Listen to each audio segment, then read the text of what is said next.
Assalamualaikum warahmatullahi wabarakatuh. Bismillahirrahmanirrahim.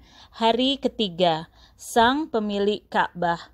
Untuk menghancurkan Ka'bah, Abrahah membangun tentara yang besar. Suatu pagi ia berangkat menuju Mekah bersama pasukannya. Dalam pasukan Abrahah terdapat gajah-gajah besar yang sudah dipesannya dari tempat-tempat yang jauh. Gajah-gajah itu adalah jenis gajah yang belum pernah dilihat penduduk Mekah.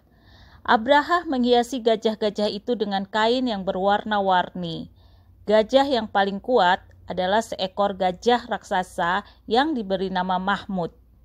Mahmud memimpin pasukan itu. Tanah bergetar saat Mahmud berjalan. Abrahah yakin dalam sekali gebrakan saja Mahmud pasti bisa menghancurkan Ka'bah. Saat pasukan itu mendekati Mekah, sekelompok tentara merampas harta benda milik penduduk Mekah. Di antara harta benda yang dirampas itu terdapat 200 ekor unta milik Abdul Muthalib. Dari lereng bukit di dekat Mekah, tentara-tentara itu bisa melihat Ka'bah yang berkilauan seperti permata. Sebelum memasuki Mekah, Abrahah ingin bertemu dengan pemimpin Mekah. Jadi, ia pun menemui Abdul Muthalib. Abrahah berkata kepada Abdul Muthalib bahwa ia hanya datang untuk menghancurkan Ka'bah. Jadi, kalau orang-orang tidak menghalanginya, pertumpahan darah tidak akan terjadi.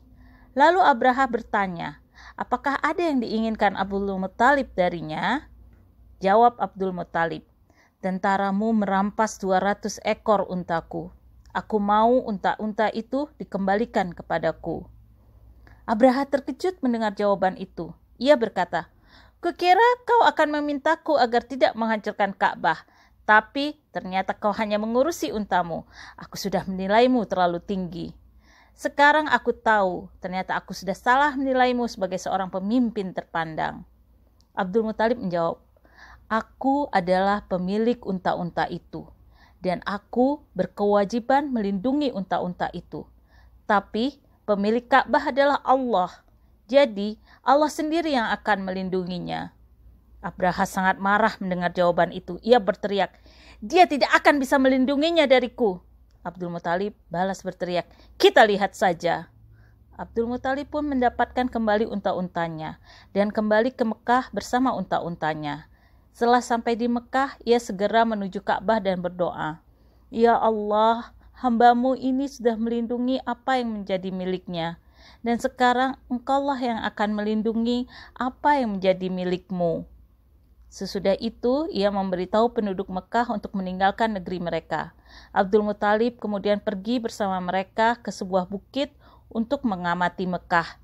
Mereka bisa melihat semua yang terjadi dari tempat itu.